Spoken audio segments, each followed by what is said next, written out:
Hello दोस्तों, जय सिया राम। तो दोस्तों, आप कथा सुन रहे थे रामचरितमानस।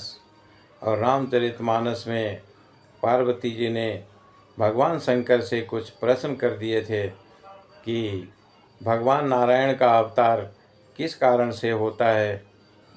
तो शंकर भगवान बोले कि पार्वती, अवतार के कारण तो बहुत हैं, पर मैं तुमसे 2-4 कारण सुनाता हूँ, ध्यानपूर्वक सुनो। तो एक कारण तो उन्होंने बताया कि नारद मुनि का श्राप के कारण उन्होंने जन्म लिया। दूसरा, जय विजय के कारण जन्म लिया। और तीसरा, शंभु मनु और शत्रुपा के कारण जन्म लिया। तो आइए शंभु मनु और शत्रुपा की कथा सुनाते हैं। तो दोस्तों, आइए रामचरितमानस रूपी गंगा में प्रवेश करते हैं और कथा को आगे बढ़ाते हुए। शंभु मनु और शत्रुपा, जिनते भे नर सृष्टि अनुपा। दंपति धर्म आचरण नीका, अजहु गाव श्रुति जिन कैली का। शंभु मनु और उनकी पत्नी शत्रुपा, जिनसे मनुष्यों की ये अनुपम सृष्टि हुई, और इन दोनों पति पत्नी के धर्म और आचरण बहुत अच्छे थे। आज भी वेद जिनकी मर्यादा का गान करते हैं। नृप उत्तान पाद सुत तासु, ध्रुव हरि भगत भयउ सुत जासु। लघु सुत नाम प्रिय व्रत ताहि, वेद पुराण प्रशंसई जाहि। राजा उत्तानपाद उनके पुत्र थे, जिनके पुत्र प्रसिद्ध हरि भक्त ध्रुव जी हुए। और उन मनु जी के छोटे लड़के का नाम प्रियव्रत था, और जिसकी प्रशंसा वेद और पुराण करते हैं। देवहूति पुनीता सुकुमारी, जो मुनि कर दम के प्रिय नारी। आदि देव प्रभु दीन दयाला, जठर धरऊ जहि कपिल कृपाला। पुनः देवहूति उनकी कन्या थी, और जो करदम मुनि की प्यारी पत्नी हुई, और जिन्होंने आदि देव दीनों पर दया करने वाले सामर्थ्य एवं कृपालु भगवान कपिल को गर्भ में धारण किया था। सांख्य शास्त्र जिन प्रगट बखाना, तत्व विचार निपुण भगवाना। तेहि मनुराज कीन बहु काला, प्रभु आयसु सब विधि प्रतिपाला। तत्वों का विचार करने में अत्यंत निपुण जिन कपिल भगवान ने सांख्य शास्त्र का प्रगट रूप में वर्णन किया, उन शंभु मनु जी ने बहुत समय तक राज्य किया, और सब प्रकार से भगवान की आज्ञा रूप शास्त्रों की मर्यादा का पालन किया। होई न विषय विराग भवन, बसत भा चौथे पन। हृदय बहुत दुख लाग जन्म, गयो हरि भगति बिनु। घर में रहते बुढ़ापा आ गया, परंतु विषयों से बैराग नहीं होता। और इस बात को सोचकर उनके मन में बड़ा दुख हुआ कि श्री हरि की भक्ति बिना जन्म यों ही चला गया है। बरवस राज सुत ही तब दीन्हा, नारी समेत गवन बन कीन्हा। तीरथ बर नैमिष विख्याता, अति पुनीत साधक सिद्धिदाता।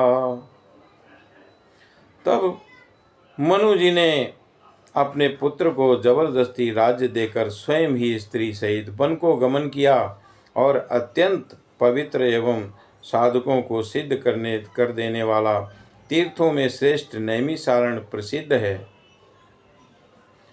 बसहि तहाँ मुनि सिद्ध समाजा, तहाँ ही हर्षि चल्यो मनु राजा। पंथ जात सोहई मति धीरा, ज्ञान भगति जनु धरे शरीरा। वहाँ मुनियों और सिद्धों के समूह बसते हैं और राजा मनु हृदय में हर्षित होकर वहीं चले। वे धीर बुद्धि वाले राजा रानी मार्ग में जाते हुए ऐसे सुशोभित हो रहे हैं कि मानो ज्ञान और भक्ति ही शरीर धारण किए जा रहे हों।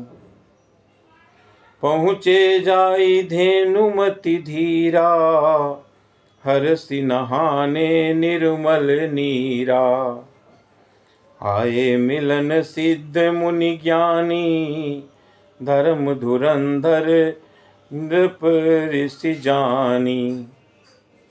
चलते चलते वे गोमती नदी के किनारे जा पहुँचे और हर्षित होकर उन्होंने निर्मल जल में स्नान किया और उनको धर्म धुरंधर राज ऋषि जानकर सिद्ध और ज्ञानी मुनि उनसे मिलने के लिए आए। जहाँ जहाँ तीरथ रहे सुहाए, मुनिन सकल सादर करवाए। कृस शरीर मुनि पट परिधाना, सत समाज नित सुनहि पुराना। जहाँ जहाँ सुंदर तीर्थ थे और मुनियों ने आदर पूर्वक सभी तीर्थ उनको करा दिए और उनका शरीर दुर्बल हो गया। वे मुनियों के से बदकल वस्त्र धारण करते थे और संतों के समाज में नित्य पुराण सुनते थे। 12 अक्षर मंत्र पुनि, जपहि सहित अनुराग। वासुदेव पद पंकरुहु, दंपति मन अति लाग। और 12 अक्षर मंत्र ओम नमो भगवते वासुदेवाय का प्रेम सहित जप करते थे और भगवान वासुदेव के चरण कमलों में उनका राजा रानी का मन बहुत ही लग गया था। करई आहार साक फल कंदा, सुमिरहि ब्रह्म सच्चितानंदा। पुनि हरि हेतु करन तप लागे, बारी आधार मूल फल त्यागे। वे साग फल और कंद का आहार करते थे और सच्चिदानंद ब्रह्म का स्मरण करते थे और फिर वे श्री हरि के लिए तप करने लगे और मूल फल को त्याग कर केवल जल के आधार पर रहने लगे।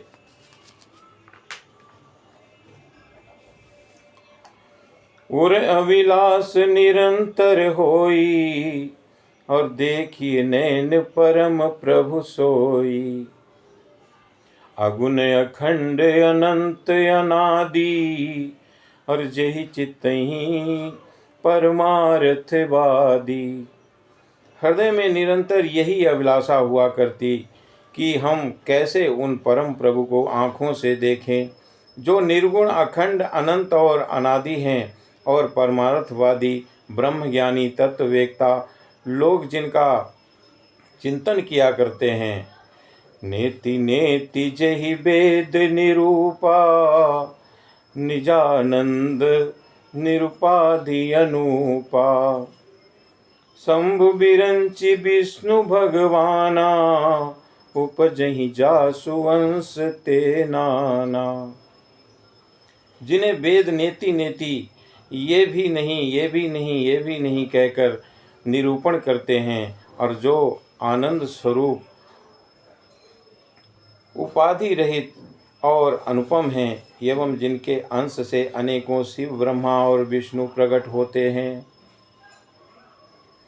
ऐसे प्रभु सेवक बस आहीं, भगत हेतु लीला तनु गाहीं। जो ये बचन सत्य श्रुति भाषा, तो हमार पूज ही अभिलाषा। ऐसे महान प्रभु भी सेवक के बस में हैं और भक्तों के लिए दिव्य लीला विग्रह धारण करते हैं। यदि वेदों में ये वचन सत्य है तो हमारी अभिलाषा भी अवश्य पूरी होगी। यही विधि बीते बरस पट सहस बारी आहार, संवत सप्त सहस्त्र पुनि रहे समीर आधार। इस प्रकार जल का आहार करके तप करते 6,000 वर्ष बीत गए और फिर 7,000 वर्ष वे वायु के आधार पर रहे। तो दोस्तों, आज की कथा को यहीं पर विश्राम करते हैं और आगे की कथा शेष अगले भाग में सुन लीजिएगा। जय श्री राम।